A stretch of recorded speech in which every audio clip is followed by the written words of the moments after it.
Hi guys, it's Maureen. Welcome back to my little English page. Today we're doing chapter 2 of your interactive story time, Living the Good Life.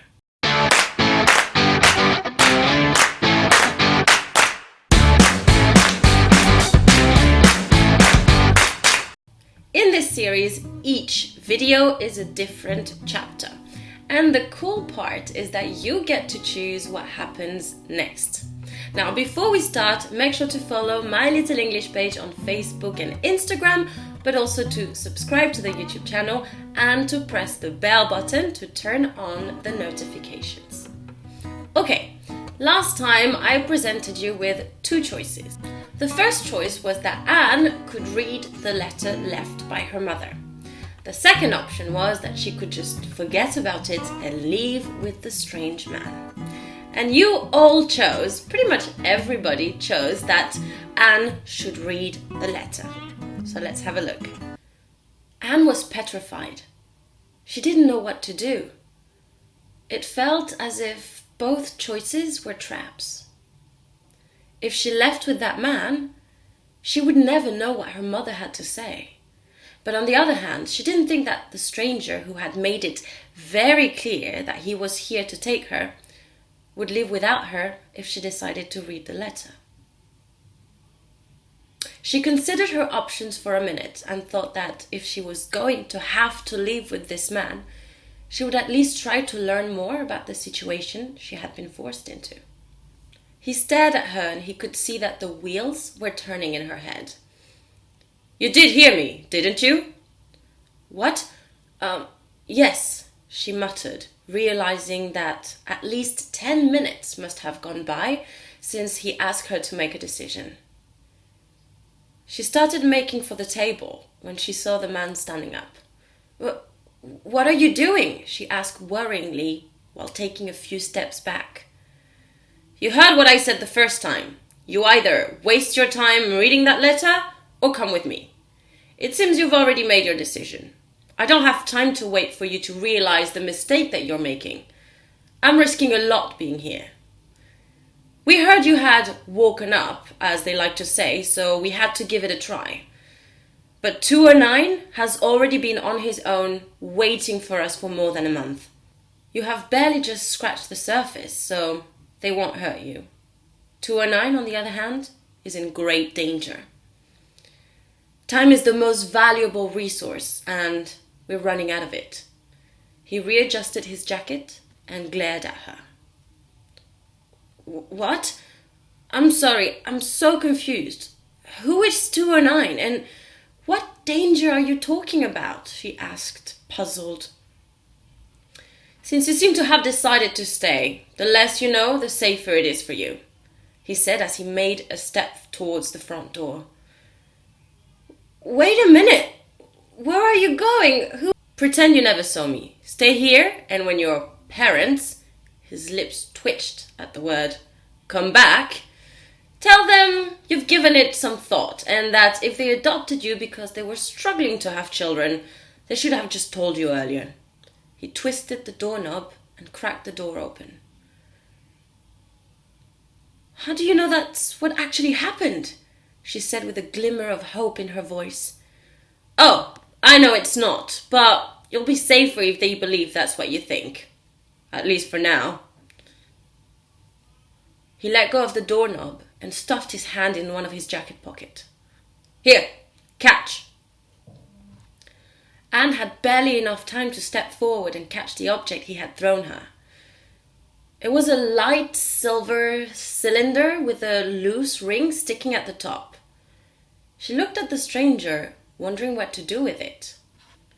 "If things start to go south, you blow your cover and need to make an escape, pull the ring and everybody in the room will be knocked out for a good 5 hours.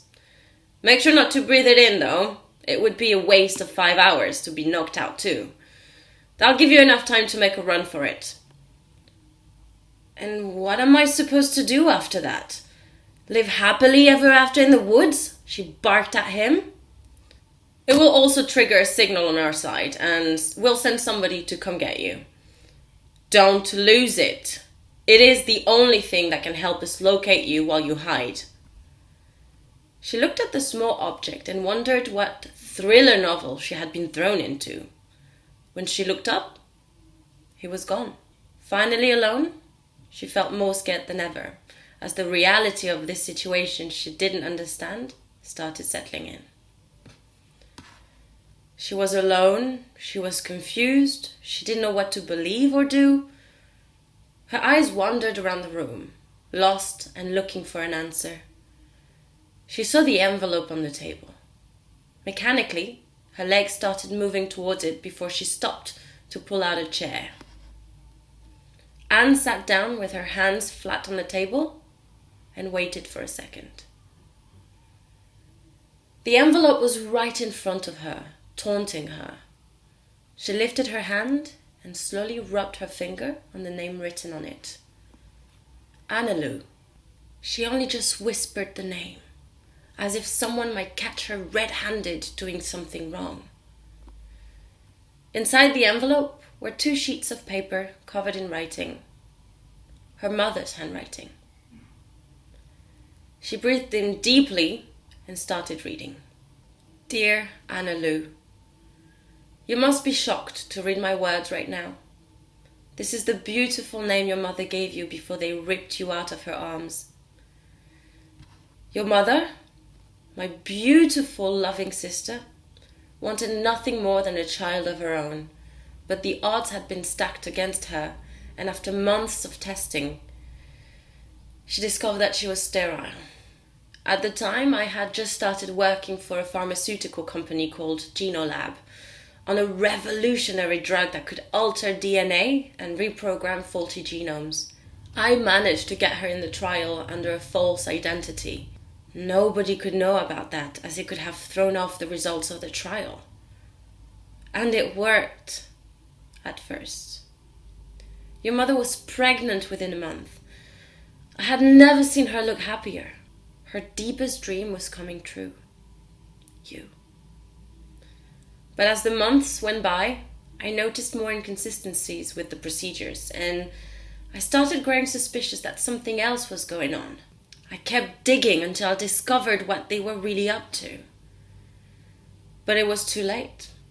When I had enough evidence to incriminate Genolab, your mother started getting really sick from the sterility treatment, and there was nothing I could do to save her. She made me promise before passing away that I would do everything to keep you safe. And that's what I did. Until today. You're in terrible danger. More terrible than you could ever imagine. You must leave, go as far as possible, and never come back. Forget anyone you've ever met or known. You must disappear. Right now. If Genolab ever catches you, they will torture you until you tell them what you know.